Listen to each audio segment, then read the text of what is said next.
So from this point I'm going to show you how to lay out a 50 centimeter by 50 centimeter excavation square. Now test squares can be anything from 50 by 50 centimeters or 1 meter by 1 meter. But the principle, no matter what the size of the excavation square is, to make sure it's laid out completely accurately is the same. And that's using the Pythagorean theorem.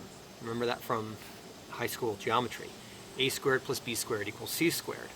Because a proper square, when you slash it on a diagonal, is going to be a right triangle. You're going to create two right triangles side by side to create a square.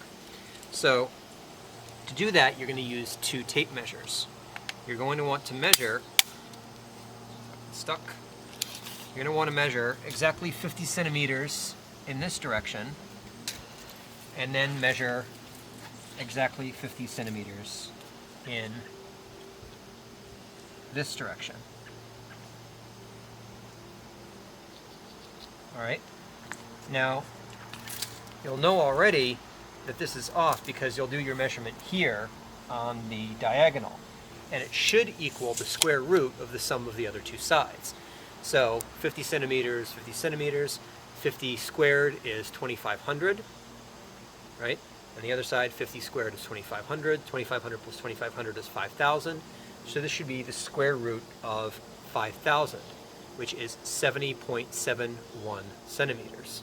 So you're going to want to use multiple tape measures until you get to a point where both of these sides are 50 centimeters and the diagonal is 70.71 centimeters. And then you're going to want to do the same thing with the fourth square. You're going to have to adjust and readjust, and you probably use multiple tape measures. But in the end, you can be sure that you have a perfect excavation square when all four sides are the same length and the diagonal going both ways in a crisscross is the square root of the sum of the other two sides, just like you learned in high school.